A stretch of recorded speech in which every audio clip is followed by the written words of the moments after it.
السلام علیکم ورحمۃ اللہ وبرکاتہ۔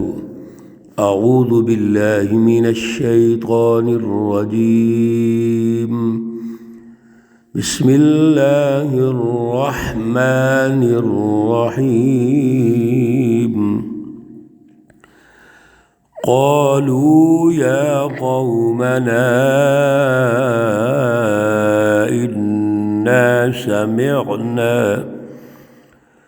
إنا سمعنا كتابا أنزل من بعد موسى مصدقا لما بين يديه يهدي إلى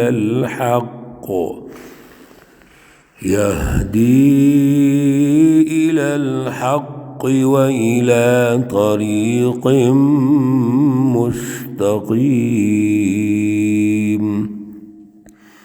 صدق الله العلي العظيم۔ اللهم صل على سيدنا ومولانا محمد النبي الأمي وعلى آله وأصحابه وبارك وسلم عليه۔ معزز سامعین و سامعات، پارہ نمبر 26 سورۃ الاحقاف، آیات مقدسہ نمبر 30، 31 اور 32 ہیں۔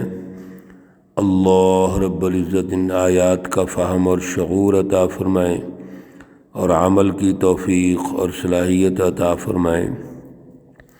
گزشتہ درس میں رسول اللہ صلی اللہ علیہ وسلم جد و جہد فرما رہے ہیں اور جماعت سازی کے مرحلے سے گزر رہے ہیں، اور وہ ظالمانہ قومی نظام جس نے انسانیت کو غلام بنایا ہوا ہے، اللہ سے دور رکھا ہوا ہے، اس کو توڑنا چاہتے ہیں، اس کو جڑ سے اکھیڑنا چاہتے ہیں۔ تو اللہ رب العزت نے اس دور کی جو فرعونی جماعت ہے جس نے ایک سیاسی اور معاشی ظالمانہ نظام قائم کیا ہوا ہے، اس کے حوالے سے نقشہ کھینچا کہ ان کے پاس علم ہی درست نہیں تھا، ان کے کان، ان کی آنکھیں، ان کے دل جن میں صلاحیت ہونی چاہیے تھی کہ سچی بات کو سن کے قبول کرتے، تو ان پہ پردہ پڑ گیا، بند ہو گئے۔ اور پھر ایک ایسی جماعت جس کو جنات کہتے ہیں، ان جنات نے بھی جب رسول اللہ صلی اللہ علیہ وسلم سے تلاوت سنی فجر کی نماز کے وقت، پچھلے درس میں عرض کیا تھا، تو انہوں نے بھی اطمینان کا اظہار کیا۔ اللہ رب العزت نے جنات کو بھی مکلف مخلوق بنایا ہے۔ وما خلقت الجن والانس الا لیعبدون۔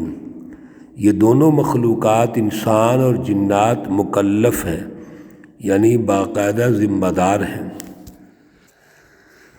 دنیا کا جو نظام ہے جس کو ہم کائنات کی ترقی کہتے ہیں، اور اس میں جو مرکزی کردار ہے وہ انسان کا ہے۔ اللہ نے انسان کو اصل میں اپنا نائب پیدا کیا ہے۔ یہ اس کی ذمہ داری ہے کہ جستجو کرے، کوشش کرے، جد و جہد کرے، ریسرچ کرے، اور اللہ کی کائنات میں ہر چیز تلاش کرے جو اللہ نے پیدا کی ہے۔ تو جنات نے جب قرآن پاک سنا اور سننے کے بعد وہ پھر اپنی قوم کی طرف آئے تو کہنے لگے، قالوا، کہا انہوں نے، یا قومنا، اے ہماری قوم، انا سمعنا کتابا، بے شک ہم نے ایک کتاب سنی ہے۔ وہ کون سی کتاب ہے، وہ کس طرح کی ہے؟ انزل من بعد موسیٰ، جو موسیٰ علیہ السلام کے بعد نازل کی گئی ہے۔ موسیٰ علیہ السلام پہ تورات نازل ہوئی، اور جنات کے ذہن میں بھی تورات کا ایک تصور ہے، اللہ رب العزت کی کتاب ہے، کتاب مقدس، کیونکہ سلیمان علیہ السلام کے دور میں بھی جو اللہ کی کتاب، جو اللہ رب العزت نے شریعت نازل فرمائی اس دور کی، وہ تورات میں تھی۔ تو اس لیے ان کے ذہنوں میں بھی یہی تھا کہ تورات جو ہے وہی غالب ہے۔ حضرت عیسیٰ علیہ السلام نے بھی تورات کی تصدیق کی ہے، تو ان کے ذہنوں میں تورات کا ایک تصور تھا، اور اسی سے وہ کہتے ہیں کہ کتاباً انزل من بعد موسیٰ، کہ موسیٰ علیہ السلام کے بعد جو کتاب نازل ہوئی یہ وہ کتاب ہے۔ جیسے پچھلے درس میں عرض کیا تھا کہ یہ تلاش کر رہے تھے دنیا کے اندر جنات کہ کوئی ایسا بڑا کارنامہ ہو رہا ہے اللہ رب العزت کی طرف سے، تو اس طریقے سے وہ کیا ہے۔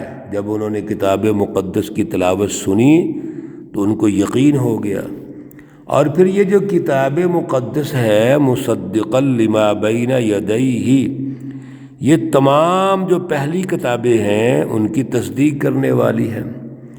گویا یہ نئی چیز نہیں تھی، بلکہ وہی تورات، زبور، انجیل اور صحف ابراہیم و موسیٰ ان کی تصدیق کرنے والی ہے۔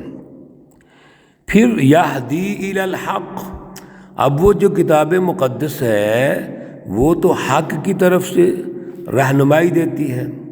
اللہ رب العزت نے نازل فرمائی حق کے ساتھ، یعنی سچی رہنمائی کے ساتھ، انسانیت کے فائدے کے لیے اللہ نے نازل فرمائی۔ وَإِلَىٰ طَرِيقٍ مُسْتَقِيمٍ، اور جو رہنمائی ہے وہ سیدھے راستے کی طرف ہے کہ انسانیت نے کامیاب کیسے ہونا ہے، غلامی سے کیسے نکلنا ہے، ظلم سے کیسے نکلنا ہے، اللہ رب العزت سے رابطہ ہمارا کیسا ہونا چاہیے، اللہ کی رضا کیسے حاصل کرنی ہے، ان ظالم شیطانی فرعونوں کا مقابلہ کیسے کرنا ہے، یہ وہ صراط مستقیم ہے۔ یا قومنا، اے ہماری قوم، اجیبو، قبول کر لو، داعی اللہ، اللہ رب العزت کی طرف جو بلانے والے ہیں، دعوت دینے والے ہیں، داعی ہیں، ان کو قبول کرو، دعوت کو قبول کرو۔ وآمنوا بہ، اور ایمان لاؤ اللہ رب العزت پر۔ یغفر لکم من ذنوبکم، وہ تمہارے گناہوں کو بخش دے گا۔ ویجرکم من عذاب علیم، اور وہ دردناک عذاب سے بچا دے گا۔ کسی بھی سچی رہنمائی کو قبول کرنے کا نتیجہ کیا ہوگا؟ اللہ سے تعلق ہوگا، سب سے بڑی بات یہ ہے۔ اللہ رب العزت کی رضا ہمارے دلوں میں آئے گی، اور دوسرا، جب اللہ سے ہمارا تعلق ہوگا، خواہ وہ انسان ہے، جنات ہیں، تو اللہ ہمارے گناہوں کو بخش دیں گے، اور جو دردناک عذاب ہے اس سے اللہ تعالی ہمیں بچا لیں گے۔ یہی بشیر اور نذیر کا کام ہے۔ اللہ کے جو انبیاء ہیں، خود رسول اللہ صلی اللہ علیہ وسلم کیا ارشاد فرماتے ہیں کہ میں بشیر ہوں اور نذیر ہوں۔ یا ایھا النبی انا ارسلناک شاہدا ومبشرا ونذیرا، یہ اصل میں بشیر اور نذیر ہونا اللہ کی رحمت، اللہ رب العزت نے جو سچی رہنمائی ارشاد فرمائی اس کو سمجھانے کے لیے، غالب کرنے کے لیے اللہ رب العزت نے اس کے کیا فوائد ہیں وہ بشیر اللہ کے نبیوں نے بتا دیے، اور نذیر یہ ہے کہ جب ظلم کا نظام ختم نہیں کریں گے، اللہ کی غلامی کی بجائے انسانوں کی غلامی کو قبول کر لیں گے، تو پھر دنیا تباہی کی طرف چلی جائے گی۔ وَمَن لَا يُجِبْ، اور جس نے قبول نہ کیا، داعی اللہ، اللہ رب العزت کی طرف جو بلانے والے ہیں ان کو قبول نہ کیا، سچی جماعت کو قبول نہ کیا، فَلَيْسَ بِمُعْجِزٍ فِي الْأَرْضِ، بس کوئی ایسا نہیں جو تھکا دینے والا ہو زمین میں، یعنی اللہ رب العزت کو کوئی تھکا کر بھاگ جائے زمین سے، یہ کیسے ہو سکتا ہے؟ بلکہ وَلَيْسَ لَهُ مِن دُونِهِ اولیاء، اللہ رب العزت کے علاوہ کوئی مددگار نہیں ہوگا۔ وَلَيْسَ لَهُ، کوئی نہیں ہے اس کا، من دون، اس کے علاوہ، اولیاء، مددگار۔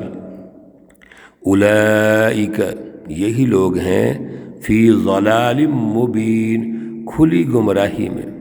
یہ کھلی گمراہی میں ہے کون؟ جو داعی اللہ رب العزت کی طرف جو بلانے والے ہیں، سچی جماعت ہے، ان کو قبول نہیں کرتے۔ میرے عزیزو، ان آیات میں بھی اللہ رب العزت نے جنات کے عنوان سے جو گفتگو ارشاد فرمائی، اس میں واضح طور پر عنوان بنا دیا کہ اصل میں جو داعی ہے، اللہ کے داعی، اللہ کی طرف بلانے والے، سچی جماعتیں، ان کی پیروی کرو۔ ہر دور کے اندر ہم نے یہ تلاش کرنا ہے کہ اللہ کی سچی جماعت کون سی ہے، اور سچی جماعت کون سی ہے؟ جو صراط مستقیم پہ ہے، الی صراط مستقیم۔ اور سچی جماعت کون سی ہے؟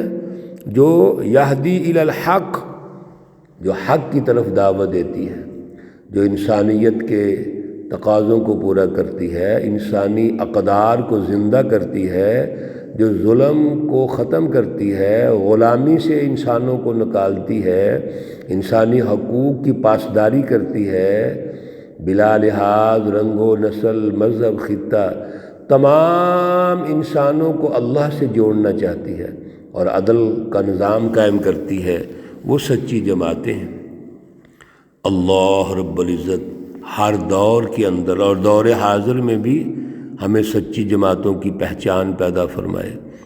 اللہ رب العزت تمام بیماروں کو شفائے کاملہ عاجلہ مستمرہ عطا فرمائے۔